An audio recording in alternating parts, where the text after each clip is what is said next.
am the Mass Trans, and you are watching me, baby. Now, before we get today's video started, I just want to give a quick what's up to my peeps and a diabolical middle finger to the creeps. You know who you are. All right, so it is Thursday morning. I got a lot to do this morning, but I did want to come and chat with you guys for a couple of minutes before I ran out the door and did what needed to be done. So yesterday, I wrapped up the last episode of this Dahmer series on Netflix. If you have not seen this series, if you don't have a Netflix subscription, you know, make friends with someone who does, right? Because you definitely want to see this. This series was so friggin' good.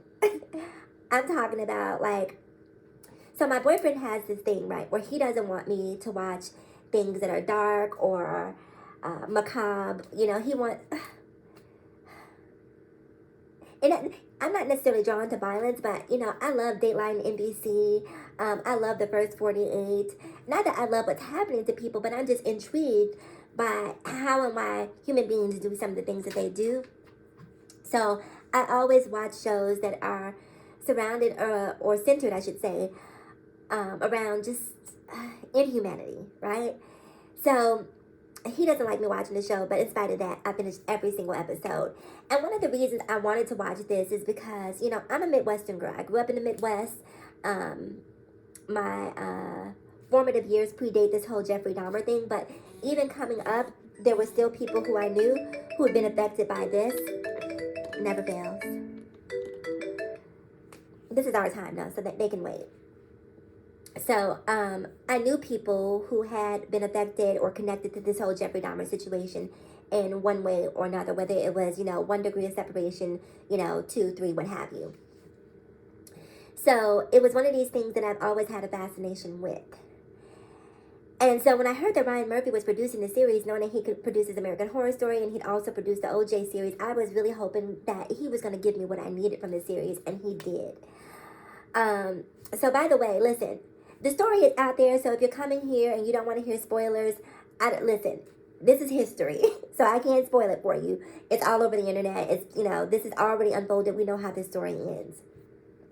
So let's talk about some of the things that I was initially a little sort of nervous about. So when the series opens up, it's really sort of giving you a glimpse into the pathology that created Jeffrey Dahmer, you know, where he came from, how he was reared, you know, his father, his relationship with his mother, how he had abandonment issues, how his dad, you know, was essentially this sort of haphazard taxidermist who, you know, would teach Jeffrey to dissect roadkill, and how all of these different things may have conflated to create the serial killer that we know as Jeffrey Dahmer. And as I was watching that first couple of episodes, I started to think to myself, I'm not quite sure I'm going to like this. And one of the reasons I was afraid that I wasn't going to like it is because I felt like, oh, here they go trying to humanize a serial killer. And I don't want you to take this soft-handed approach showing how he grew up, you know, with this troubled childhood, because, look, many of us have, right? A lot of us have trauma that is probably, you know, light years beyond what Jeffrey Dahmer has gone through. And we don't do the things that he did. And so I did not want this series to try to make me find this soft place in my heart and start to think, oh my God, maybe he really wasn't that bad. Maybe he just needed help. Maybe he just needed someone to talk to. You know, like, I wasn't here for that vibe. I wasn't here because, again, I've known people who were directly affected by it, and I've seen what that trauma looks like. So when I started watching those first couple of episodes, I was thinking to myself, oh, here we go. Here we go.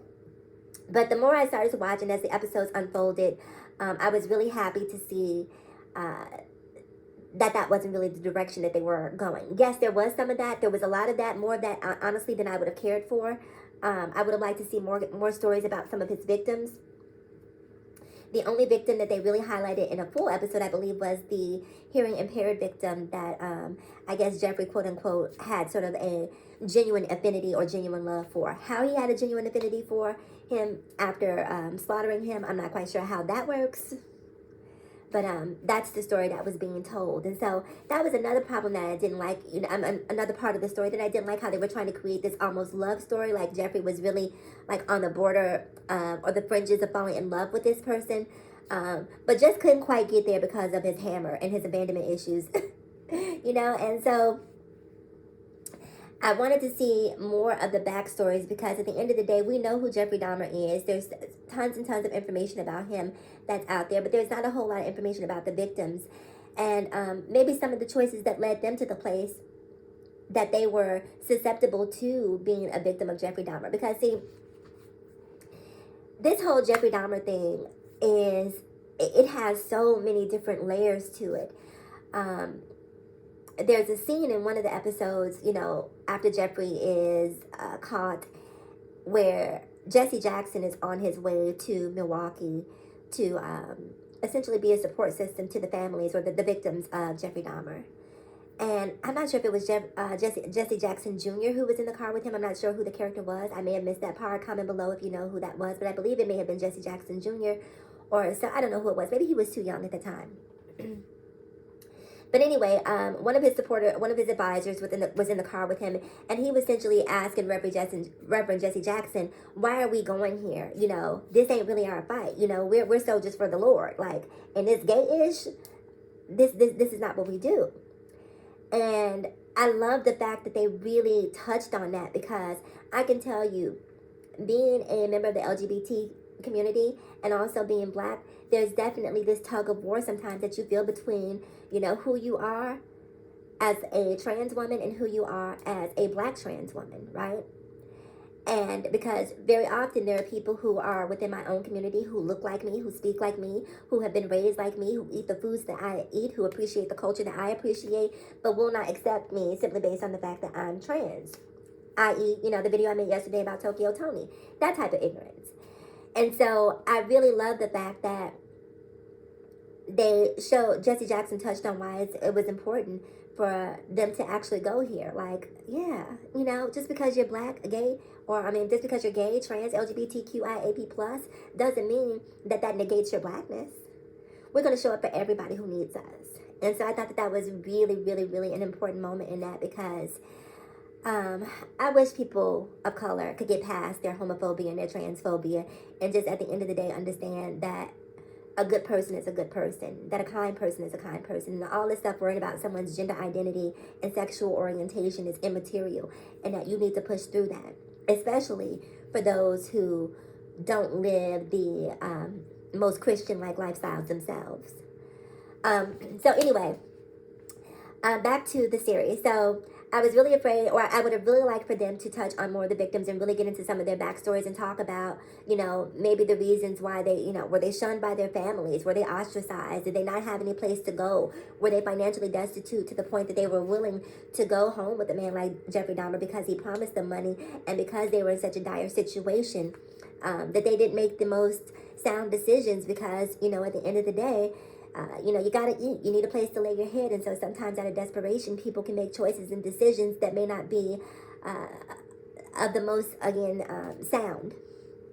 So I would have loved to see more of that. And I also love the fact that the show highlighted Black mothers, showing how, I wish there were more Black dads who were a part of this, showing how Black fathers love their LGBTQIAP+, but shout out to Black mamas. I said mamas. Not even Black mothers, not even Black moms, Black mamas. Shout out to Black mamas. Black mamas hold their kids, mamas in general hold their kids down, right? Because there's a difference between a mama and a mother. A mama is showing up at school, okay? If somebody is, bullying her baby, a mama is showing up with her bonnet and her house robe and her slippers. Baby, she's going to catch the school bus with her baby. And baby, we're about to have a conversation, because what you're not going to do, that's a mama, is bully my child. So Black mamas hold their kids down, and I love the fact that Ryan Murphy highlighted how these Black mothers came together, and really supported their sons. And I would have loved to hear the challenges that they had to withstand from communities who probably didn't support them because their children were LGBTQIAP+, and didn't think that they deserved were worthy of support. Because believe it or not, there are a lot of people out there who believe that people who are LGBTQIAP+ do not have a right to life. Certainly not a right to legal representation. And so I would have liked to hear a little bit more from the moms about what their struggles were, any adversities and challenges that they have in the community, law enforcement, what have you, as it relates to finding justice for their LGBTQIAP plus children. What else did I want? The 2 police officers. Whew. If there was anything that pissed me off more than Jeffrey Dahmer, it's the Laotian. And you know, this whole time I remember, I believe they were saying that he was Filipino. Growing up, I believe that's what I heard, that there was a Filipino boy who escaped, and he was Laos. He was Laotian. He wasn't even Filipino. But anyway, there's a scene where there is a Filipino boy who is the brother of someone that Jeffrey had previously molested, who Jeffrey manages to persuade to come home with him, you know, to get a couple of dollars and some liquor. And he managed to escape out of Jeffrey's apartment, running down the street. And the police took this boy back and hand delivered him back to a serial killer. Didn't verify his ID, didn't ask for his parents, just simply took the word of a white man over this person of color. And then, when everything unfolded, they weren't fired. In fact, not only were they not fired, they were awarded Police of the Year. I gotta do some research because I'm not sure where they are today. I'm sure they're probably old, decrepit. Maybe karma has caught up with them. But seeing them at this award ceremony, high-fiving each other and taking an award, knowing whether it was intentional or unintentional, that you were complicit to some degree in someone's death just by virtue of you not doing your job thoroughly, that really upset me. That really upset me. Ugh. I couldn't even imagine being that family. I really couldn't. I couldn't. So that was a tough scene, because that was a life that could have been saved. That was an opportunity. There were so many opportunities for the police to stop this man, and they did absolutely nothing. We saw the criminal justice system give him chance after chance after chance after chance after chance because he was white. He was white and from a middle-class family, and because of that, he deserved opportunities. And so that's what I really, really loved about the series. It's one of the many things I loved about the series, is that it really highlighted a lot of the social injustices that Black people experience, people of color experience, because as we see from this Laotian family, it's not just a Black thing, it's a people of color thing. Because if they weren't Black before, they were Black once they got into that criminal justice system, baby. And they really got to see that this is what you can expect moving forward. And there was a scene where, and I don't know if this was something that was done simply for entertainment value, where the Laotian family is receiving these phone calls, these bigoted phone calls telling them to, you know, get back on the boat and all this, that, and the third. And it's coming from 2 officers from within the precinct that are investigating this case. And again, I don't know if that was creative license that was being taken there, or that was, you know, maybe just a rumor or murmurings that were happening at the time. But if that was in fact happening, and it was validated that there were 2 officers, I want to know what happened to them as a result of them essentially harassing this family. So, what else did I want to talk about this series? Watch it. Watch it. I'm telling you, I may have to watch it again. I know my boyfriend is adamantly against watching that type of television, and I try not to push him to. But listen, he'll watch Game of Thrones with all of that violence, but he wants to judge me for watching this. You know, this isn't even violence for the sake of violence. This is history that we're watching. So I'm going to see if I can convince him to watch this Dahmer miniseries, just because it's about gentrification. There was one scene where one of the police officers was challenging Jeffrey Dahmer and saying, you know, you moved into a community that you knew was underserved because you knew that you'd be able to essentially have the license and agency to do whatever you wanted to do without having to suffer those legal ramifications, because you already know that the way it goes down over here is not the way it goes down over there. And I really think Ryan Murphy did a really, really good job on touching on a lot of those hot button issues. And Glenda, I was almost about to leave without talking about Glenda. I know a lot of us out there, present company included, have a thing about nosy neighbors. But I'm telling you, there are some instances where that nosy neighbor will come in handy. Again, Glenda was calling the police about Jeffrey Dahmer countless times for years, telling them, I'm hearing noises, I'm hearing people screaming, there's a foul smell coming out of this apartment. I need y'all to get up in there. I need you to get up in there and see what's going on, because something up in there is not right.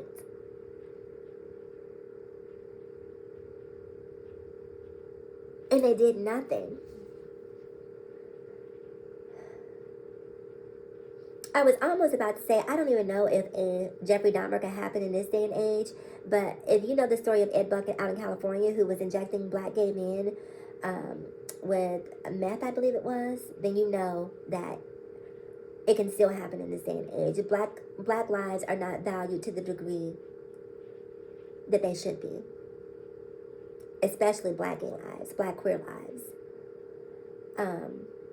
So if you don't know the story of Ed Buck, look up that. And that was another thing. I wish he would have touched on that too. I know he went back and touched on Ed Gein. He went back and touched on John Wayne Gacy. I love the way that he tried to weave in those stories as well into the Jeffrey Dahmer story. So it was, and in my opinion, this miniseries did a very thorough job in giving me a lot of information that I hadn't previously had.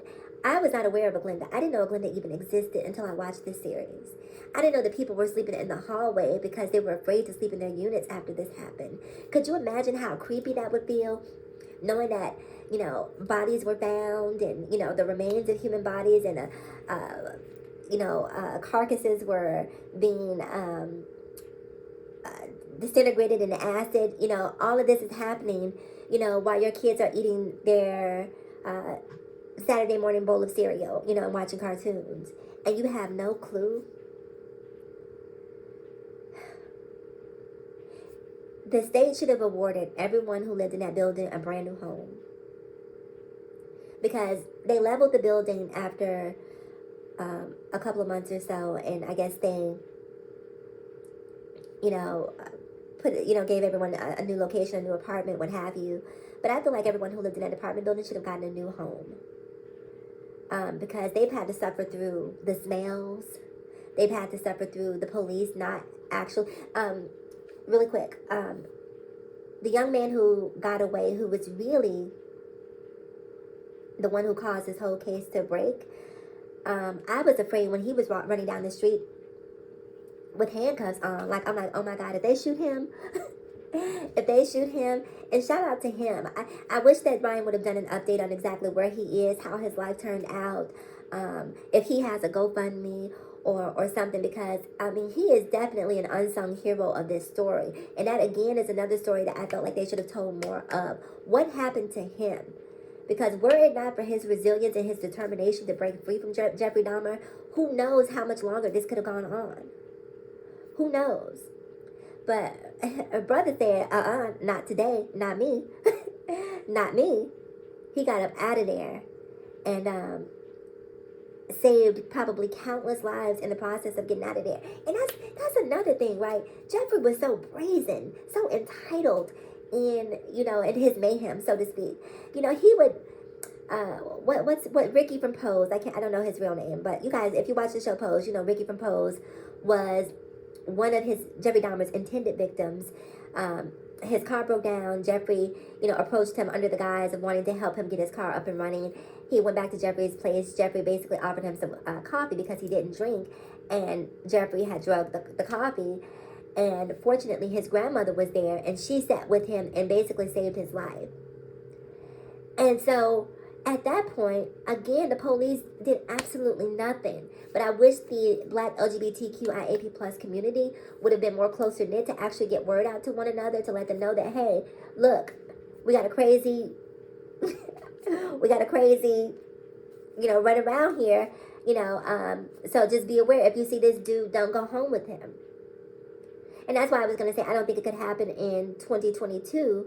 But when you look at Ed Buck out in California, you know that it's still, people don't talk as much as they should. Listen, I'm sure there's tons of stuff that I'm missing out on.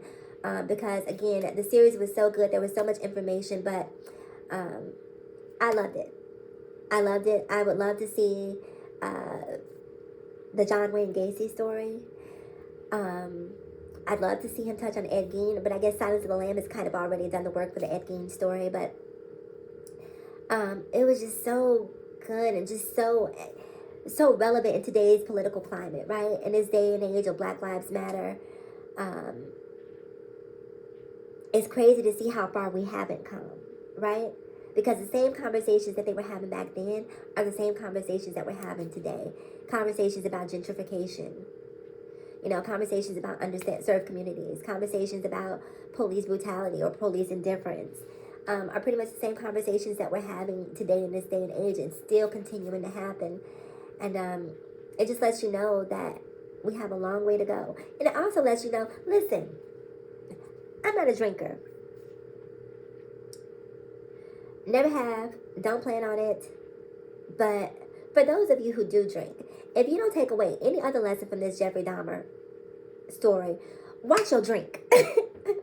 When you are out at a club, when you are at someone's house that you do not know, watch your drink.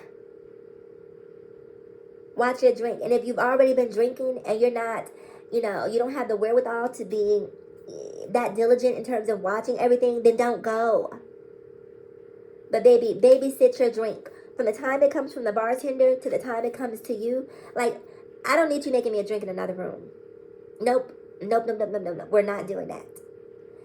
I need to see you open up the drink in front of me. Like, say, if it's coming out of a 2-liter. I don't want a 2-liter that's already been opened. Don't pour me a drink out of that. I don't want it. A, because some of y'all drink out the bottles. And B, I don't know if you put a little do-do-do up in there. Look, I don't know if you put a little do-do-do up in there. And so I need to see that. If it's a water bottle, I need to squeeze it to make sure that there isn't any air escaping because you punctured it with a syringe that may not be visible to the naked eye. But if you squeeze that bottle, when you see air coming up out of it, I'm going to need a new water or nothing at all. It's crazy that you have to be hyper-vigilant to that degree, but it's some crazy people out here. Women in particular. This isn't just a person of color thing or LGBTQIAP plus thing. To all of my sisters, cisgender, transgender, what have you, please don't be accepting drinks from people you do not know. Don't do that. Don't. There are some real life predators out here. Not all of them are serial killers. Some of them are sexual predators, who knows what the intention of some of these people out here may or may not be. I'm just simply saying, listen, know where your drink comes from. Know who made your drink. And certainly don't have somebody going into a different room. If I just met you and you're making me a drink and you're getting up and walking into a different room, guess who's coming with you? Me. Because if you make the drink and I have questions about it, there's a question mark going off in my brain, baby, that drink gonna be sitting right there. Thank you. Oh, thank you, sir. Thank you so much. Why aren't you drinking your drink? Oh, I'm gonna drink it. I'm gonna drink it. Baby, that drink gonna be sitting right there. Sitting right there. Anyway, you guys, I'm curious to know what you thought about the series. Let me know if you thought that the series did a great job highlighting the Jeffrey Dahmer story and also the victims and families, whether you feel like there could have been more done. Let me know what opportunities you may have saw. Maybe you've seen some that I did not see. So definitely comment below. So as always in closing, people, ask yourself this one poignant question. Why be bitter when we can be better? So let's be better together. I'm the Mass Trans, and I'll talk to you guys again in my next video. Bye-bye.